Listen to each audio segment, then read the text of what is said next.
عالم صلی اللہ علیہ وسلم تشریف فرما ہے اور سرکار دو عالم صلی اللہ علیہ وسلم نے صحابہ کرام سے ارشاد فرمایا، میرے صحابہ تمہاری مثال تمہارے بیوی بچوں کے ساتھ کیا ہے؟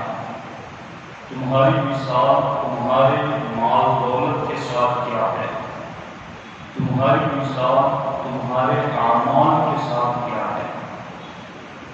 اللہ کے رسول علیہ السلام نے یہ ایک سوال اپنے صحابہ کرام کی محفل میں ان کے سامنے رکھا، اور اس چیز کو آپ لوگ ذہن نشین رکھ لیں کہ صحابہ کرام رضوان اللہ تعالیٰ علیہم اجمعین کے سامنے جب ہمارے نبی ایسی کوئی بات رکھتے تو صحابہ کیا کہتے ہیں؟ اس مقام پر بھی سارے صحابہ نے کہا اللہ و رسولہ اعلم، اللہ اور اللہ کا رسول بہتر جانتے ہیں۔ میں آپ کی توجہ چاہتا ہوں، جتنے بیٹھے ہوئے ہیں، بات لمبی نہیں ہوئی لیکن کام کی ہوگی تو دھیان سے سنیے۔ سرکار نے فرمایا کہ تمہاری مثال تمہارے بیوی بچوں کے ساتھ، تمہارے مال کے ساتھ، تمہارے اعمال کے ساتھ کیسی ہیں؟ تو سارے صحابہ نے مل کر جواب دیا اللہ و رسولہ اعلم، اللہ اور اس کا رسول بہتر جانتے ہیں۔ یعنی آج بھی ہمارے ماحول میں جب کوئی بات ہوتی ہے ہم کہتے ہیں اللہ جانے، جی اللہ جانے۔ تو صحابہ کرام کیا کہتے تھے؟ اللہ جانے، اللہ کا رسول جانے۔ اور یہ ہے سنی بولی، یہ ہے سنی آواز۔ یعنی قرآن میں بھی آپ دیکھیں تو اللہ فرماتا انعم اللہ علیہ وانعمت علیہ، میرے محبوب میں نے انعام کیا اور تو نے انعام کیا۔ اغناہم اللہ ورسولہ، اللہ نے تمہیں مالدار کیا اور اللہ کے رسول نے مالدار کیا۔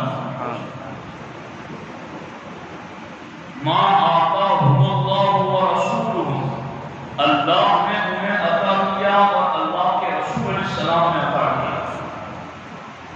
آج میں اپنی اصل بات کی طرف آنے سے پہلے اس مسئلے کی وضاحت اپنی قوم کے سامنے کرنا چاہتا ہوں کہ آج ہماری قوم کا اکثریتی طبقہ لا علمی کی وجہ سے اہل سنت و جماعت اور باقی فرقوں میں فرق نہیں سمجھتا، اور وہ یہ سمجھتا ہے کہ سارے کلمہ پڑھتے ہیں، سارے مسجد میں نماز پڑھتے ہیں، سب کی داڑیاں ہیں، جبے خوبے ہیں۔ تو ایک چیز یاد رکھو، اگر آپ کو فرق سمجھ میں نہیں آتا ہے تو پھر آپ ان کے سامنے صحابہ والی بولی بول کے دیکھو۔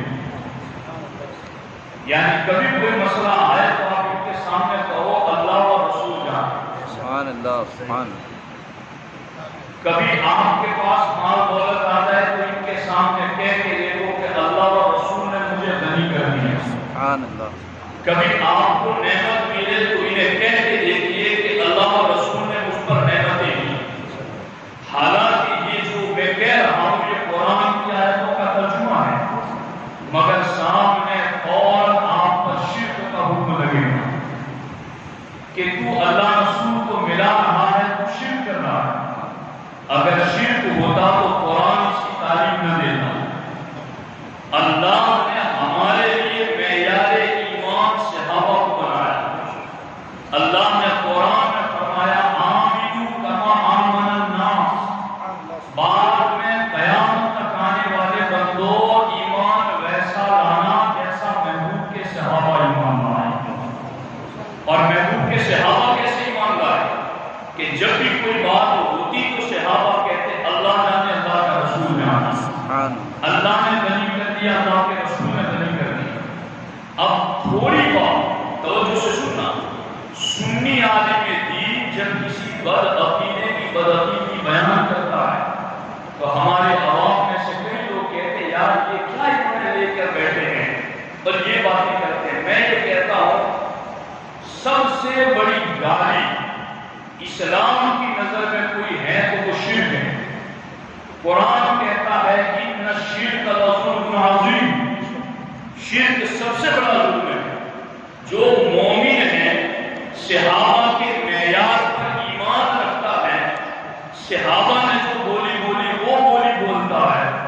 صحابہ نے جو عمل کیا اس کو جائز مانتا ہے، اس کو اگر کوئی یہ کہے کہ یہ شرک کر رہا ہے تو اس سے بڑی گالی کیا ہو سکتی ہے، اس سے بڑا ظلم کیا ہو سکتا ہے؟ یہ تو معاملہ وہی ہوا کہ چوری بھی کرے اور گھر والے کو چلانے کی بھی اجازت نہیں۔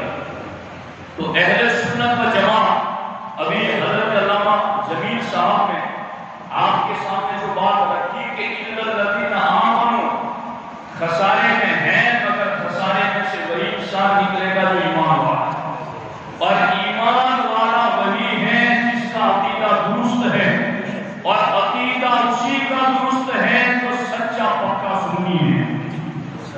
یہ دو بات ہے، اس میں کوئی دو رائے۔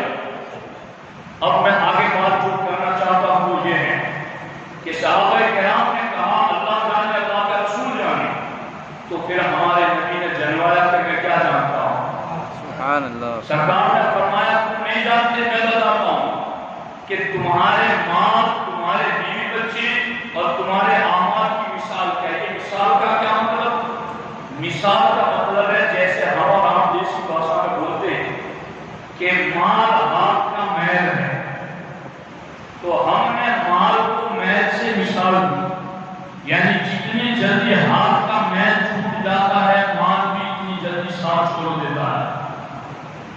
شوہرت سائے کی طرح ہے، صبح ہوئی تو سایہ کسی طرف ہے، شام ہوئی تو سایہ کسی طرف ہے، تو ہم نے شوہرت کو سائے سے مثال دی۔ ہمارے نبی فرماتے تمہارے بیوی بچوں کی مثال کیا ہے؟ تو صحابہ نے کہا اللہ جانے اللہ کا رسول جانے، تو ہمارے نبی علیہ السلام نے فرمایا سنو، بیوی بچوں کی مان کی اور اعمال کی مثال ایسے ہیں جیسے ایک بندے کے انتقال کا وقت قریب آ ہے اور اس کے 3 بھائی ہیں اور اس نے تینوں بھائیوں کو قریب بٹھایا، سب سے پہلے ایک بھائی کو بلایا اور کہا کہ تم میرے بھائی ہو، تم میری حالت دیکھ رہے ہو کہ میں چند سانسوں کے لیے دنیا میں ہوں، بتاؤ تم اس وقت میرے لیے کیا کر سکتے ہو؟ جب اس بھائی نے کہا، سامنے بیٹھے ہوئے بھائی نے کہا کہ اس وقت میں تمہاری تیمارداری کر سکتا ہوں، تمہاری حاجت اور ضرورت پوری کر سکتا ہوں، تمہارا انتقال ہوگا تو تمہیں کفن دوں، غسل دوں گا، کفن دوں گا، جنازہ اٹھاؤں گا، نماز جنازہ پڑھوں گا، قبر میں مٹی ڈال کر تمہیں دفن کروں گا، گھر واپس آؤں گا، کوئی تمہارا پوچھے گا تو بڑی بات کہہ دوں گا، یہ میں کر سکتا ہوں۔ ہمارے نبی علیہ السلام نے فرمایا میرے صحابہ یہ جو میں نے بتایا تھا کہ تمہارے بیوی بچوں کی مثال کیا ہے، میرے صحابہ یہ جو پہلے بھائی کی گولی ہے موت کے وقت، وہ تمہارے بیوی بچے ہیں، وہ تمہارے اہل و عیال ہیں۔ میرے صحابہ بتاؤ تم اس کو کیسا سمجھتے ہو؟ صحابہ نے کہا ہم اسے اچھا نہیں سمجھتے، اس نے کیا کیا ہمارے، ہمیں غسل دیا، کفن دیا، نماز پڑھی اور لے جا کے دفن کر دیا، اور کیا ہی ہے، ہم اسے اچھا نہیں سمجھتے۔ سرکار نے فرمایا پھر وہ دوسرے بھائی کو بلاتا ہے مرنے والا، دیکھ رہے ہو میری حالت کیا ہے، کیا کر سکتے ہو میرے لیے؟ کہ جب تک تمہارے جسم میں جان ہے میں تمہارے ساتھ ہوں، اور تمہارے جسم سے جان نکل گئی تو میرا تمہارا راستہ جدا، میں تمہارے ساتھ نہ چل سکوں گا۔ سرکار نے فرمایا یہ بھائی نے جو گولی ہے یہ حقیقت میں تمہارا مال ہے، بتاؤ تم اس کے بارے میں کیا کہتے ہو، ہم اسے اچھا نہیں سمجھتے حضور۔ سرکار نے فرمایا پھر وہ مرنے والا تیسرے بھائی کو بلا کر کہتا ہے کہ تم نے دیکھ لیا کہ میرے بیوی بچوں کا جواب کیا ہے، تم نے دیکھ لیا کہ میرے مال کا جواب کیا ہے، اب تم بتاؤ تمہارا جواب کیا ہے؟ تو تیسرا بھائی کہتا ہے غم نہ کر، فکر نہ کر، قبر میں تو بعد میں جائے گا، میں پہلے پہنچ جاؤں گا، اور قبر سے جب تو اٹھے گا تو میں قیامت کے دن کے اندھیرے میں تیرے لیے نور بن جاؤں گا، حشر کی گرمی میں تیرے سر پر سایبان بن جاؤں گا، جب تو میزان پر چلے گا تو میں میزان میں بیٹھ کر تیری نیکیوں کے پردے کو بدلی بناؤں گا۔ سرکار دو عالم صلی اللہ علیہ وسلم نے فرمایا تیسرے بھائی نے جو گولی بولی یہ تمہاری نیکیاں ہیں، میرے صحابہ بتاؤ اس کے بارے میں کیا کہتے ہیں؟ تو صحابہ نے کہا بس دوست تو یہی ہے، بھائی تو یہی ہے، پیار تو اسی سے کرنا چاہیے۔ اب سننا سرکار کا فیصلہ کیا ہے؟ سرکار فرماتے ہیں میرے صحابہ، میں نے مال دولت کی جو بولی تھی وہ بھی تمہیں سنا دی، بیوی بچوں کی جو بولی تھی وہ بھی تمہیں مثال کے ذریعہ بتا دی، نیکیوں کی جو بولی تھی وہ بھی میں نے تمہیں مثال کے ذریعہ بتا دی۔ میرے صحابہ، یہ جو میں نے تمہیں مثال دی ہے یہ کوئی کہاوت نہیں، یہ کوئی قصہ نہیں، یہ کوئی من گھڑت نہیں۔ الامر ہاکذا، میرے صحابہ جب تم میں سے کسی کا انتقال ہوگا تو معاملہ ہر ایک کے ساتھ ویسے ہی پیش آئے گا جیسا میں نے مثالوں کے ذریعہ بتا دیا ہے۔ یعنی کل جب تمہارے انتقال کا وقت آئے گا، میں اپنے آپ سے کہہ رہا ہوں، آپ اپنے آپ کو سمجھیے، کل جب ہمارے انتقال کا وقت قریب آئے گا تو ہمارے لیے بچوں کی بولی کیا ہوگی سرکار نے بتا دی، ہمارے مال کی بولی کیا ہوگی سرکار نے بتا دی، ہماری نیکیوں کی بولی کیا ہوگی سرکار نے بتا دیا ہے۔ یہ تو اس رحمت للعالمین نبی کی شان رحمت و رافت ہے کہ جہاں مشینری ہمیں جانچ کر کے نہیں بتا سکتی تھی کہ آگے ہونے والا کیا ہے، یہ غیب داں نبی نے اپنے علم غیب کی وجہ سے ہمیں پہلے ہی بتا دیا کہ تمہارے ساتھ یہ معاملہ ہونے والا ہے۔ اب دنیا میں ہماری اتنی تو عقل ہے نا کہ ہم وفادار دوست تلاش کرتے ہیں، وفادار پر اعتماد کرتے ہیں، وفادار سے پیار کرتے ہیں، وفادار پر خرچ کرتے ہیں، وفادار کے لیے وقت نکالتے ہیں۔ تو بھلا ان تین بھائیوں میں سے سب سے بڑا وفادار ہمارا قوم ہے، سب سے بڑا وفادار ہماری نیکیاں ہیں جو قبر میں بھی ساتھ آئے گی، حشر میں بھی ساتھ رہے گی، میزان پر بھی ساتھ رہے گی اور کسی جگہ تنہا نہ چھوڑے گی۔ تو اس وفادار دوست کے لیے کیا ہم وقت نکالتے ہیں؟ کیا اس وفادار دوست سے ہم پیار کرتے ہیں؟ کیا اس وفادار دوست پر ہم خرچ کرتے ہیں؟ کیا اس وفادار دوست کے لیے ہم کچھ سنتے ہیں؟ کیا اس وفادار دوست کے لیے ہم وقت نکالتے ہیں؟ تو اکثریت کا جواب یہ ہوگا اس وفادار دوست کے لیے تو ہمارے پاس ٹائم نہیں، اس وفادار دوست پر خرچ کرنے کے لیے ہمارے پاس پیسہ نہیں ہے، اس وفادار دوست کے لیے ہمارے پاس کچھ نہیں ہے۔ تو پھر غور کر لو کہ اگلی منزلوں میں تمہیں وفادار ملے گا کیسے؟ اب یہاں پر ایک بات بچ کر کے چونکہ وقت ایسے ہی ختم ہو گیا ہے، ایک بندے کے انتقال کا وقت قریب آیا تو اس کے ماں باپ بھی رو رہے، بیوی بچے بھی رو رہے، تو اس نے پہلے دھیان سے سنی یہ بات، اس نے اپنے والد صاحب کو بلایا اور والد صاحب کو بلا کر کہا ابا جی آپ کیوں رو رہے ہیں؟ کہا بیٹا میں تیری جدائی کے غم میں رو رہا ہوں، تو چلا جائے گا تو میرا کیا بنے گا؟ امی آپ کیوں رو رہی ہیں؟ تو میرے جگر کا ٹکڑا ہے، تیرے بعد میرا کیا ہوگا، میں کیسے زندگی گزاروں گی؟ بچوں کو بلایا، آپ کے بعد ہم یتیم ہو جائیں گے، ہمارے سر پر دست شفقت کون رکھے گا اور ہم ابا بے سہارا ہو جائیں گے۔ بیوی سے پوچھا آپ کے بعد میری زندگی اچیرت ہو جائے گی، میں بالکل بیوہ ہو کر زندگی گزاروں گی، میرا کیا بنے گا؟ جب مرنے والے نے مرنے سے پہلے ان چاروں کا یہ جواب سنا تو جواب سن کر اس نے کہا تم میں سے ہر ایک شخص اپنے نفع ختم ہو جانے کی وجہ سے رو رہا ہے، تم میں سے ایک بھی میرے لیے نہیں رو رہا ہے۔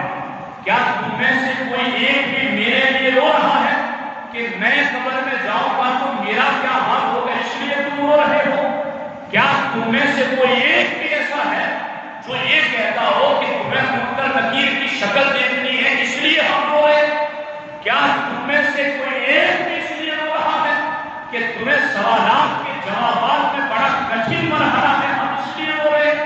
کیا تم میں سے کوئی ایک بھی اس لیے رو رہا ہے کہ قبر کی کالی کوٹھری میں اندھیرے میں آپ کیسے رہیں گے ہم اس لیے رو رہے ہیں؟ کیا تم میں سے کوئی ایک بھی اس لیے رو رہا ہے کہ آپ کو قبر دبائے گی تو آپ کا کیا ہوگا اس لیے ہم رو رہے ہیں؟ تم میں سے ایک بھی میرے لیے نہیں رو رہا ہے تو یہ کیا مطلب ہے؟ 2 کے 4 کیسے بنے گے لوگوں کو خوب آتا ہے.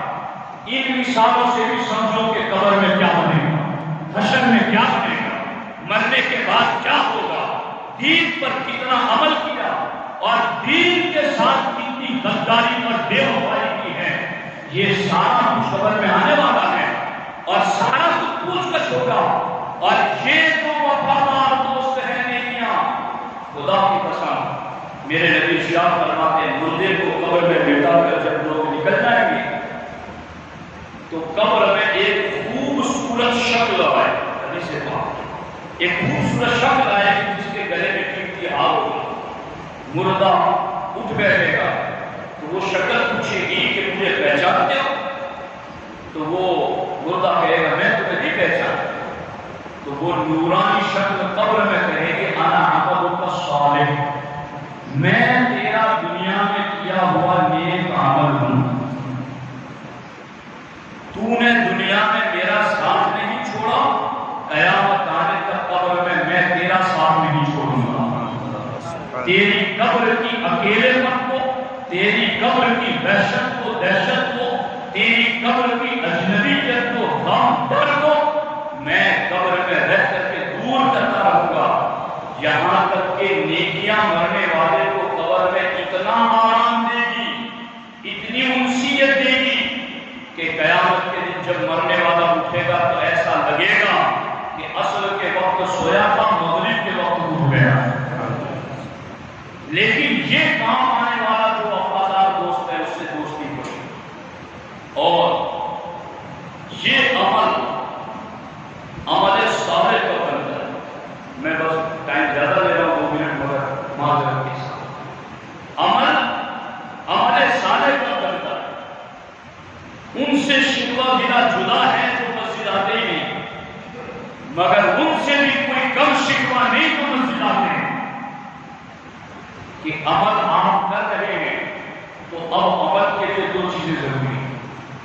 ایک تو عمل اپنی من مانی سے نہ ہو، شریعت کے مطابق، اور دوسری چیز یہ کہ اخلاص کے ساتھ محض اللہ کی رضا. اگر عمل میں یہ 2 چیزیں آ جاتی ہیں کہ عمل شریعت کے بتائے ہوئے طریقے کے مطابق ہو اور اخلاص کے ساتھ، تو پھر وہ عمل صالح بن جاتا ہے. اور پھر وہ عمل صالح قبول اس وقت ہوتا ہے جب ایمان اور عقیدہ ٹھیک ہوتا ہے. اس میں گڑبڑی ہوئی تو پھر لاکھ عبادتیں، طاعتیں، سب کچھ ایک ابلیس کی عبادتیں لے لو. حدیث پاک میں ہے کہ اس کی عبادتیں اتنی زیادہ کہ پوری زمین پر پھیلا دی جائے تو ایک پارشت کے برابر جگہ نہ رہے جہاں ابلیس کا سجدہ نہ ہو. اتنے زیادہ سجدے، مگر ساری رائے گا کہ کیوں نبی کی تعظیم میں آج آپ کو پہچاننے میں غلطی لگ رہی ہے کہ نبی کی تعظیم کون نہیں کر رہا ہے. دیکھو نبی کی تعظیم میں کون انگوٹھے نہیں چھو رہا ہے، کون اس کو شرک کہہ رہا ہے، کون صلاۃ و سلام کے وقت ہاتھ باندھ کر کھڑے ہونے کو شرک سمجھ رہا ہے. کل ابلیس نے نبی کی تعظیم کا انکار کیا تھا، عبادتیں اس کے پاس ہزاروں کی، مگر جنت سے نکل گیا. آج اہل سنت و جماعت کے علاوہ جتنے بھی فرقے ہیں، اگر آپ کو حق سمجھ میں نہیں آتا تو میں آپ کو حق سمجھانے کی کوشش کر رہا ہوں کہ ساری عبادتیں کی ایک طرف، مگر نبی کی تعظیم کی بات. آپ سلام، وہ سلام کرے اور آپ جواب دیں کہ بھائی کہ ہم مسلمان ہیں، مسلمان کے سلام کا جواب نہیں دیتا. آپ کہیں ذرا تو اپنے نبی کو سلام کر کے دکھا، تو پڑھ میرے سامنے یہاں نبی سلام ہے. تو ہم سے سلام کا جواب کا طلب کرتا ہے اور اپنے نبی کو سلام نہیں کرتا. تو یہ چیزیں ہیں اہل سنت و جماعت کہ جو برائی نہیں جا سکتی. قرآن صرف 1450 سال پہلے کے لیے نہیں تھا، قیامت تک کے لیے. قرآن کی کوئی آیت بدلی اسی لیے نہیں کہ قرآن کا کوئی حکم بھی قیامت تک نہیں بدلے گا. تو ہمارے لیے یہ قرآن یہ حدیث معیار ہے، ہمیں اس کے مطابق اپنی زندگی کو گزارنا ہے. ہمارا وفادار دوست نیکیاں، اس کے لیے وقت دیں، خرچ کریں، اس نیکیوں سے محبت کریں. اور وہ نیکیاں عمل صالح اس وقت بنے جب اخلاص کے ساتھ شریعت کے بتائے ہوئے طریقے کے مطابق ہو، اور وہ بھی ایمان اور عقیدے کی خوش عقیدگی کے ساتھ. تو تو انشاءاللہ الرحمن یہ ماحول ایمان کا آباد ہوگا اور عمل صالح کی ہریالی اور گلشن کے آباد ہوں گے۔ اللہ کے کی بارگاہ میں دعا ہے رب الجلال ہماری اس محنت کو اپنی بارگاہ میں قبول فرمائے اور اللہ تعالیٰ ہمارے ایمان عقیدے کے ساتھ ہمیں عمل کی توفیق عطا فرمائے۔ السلام علیکم۔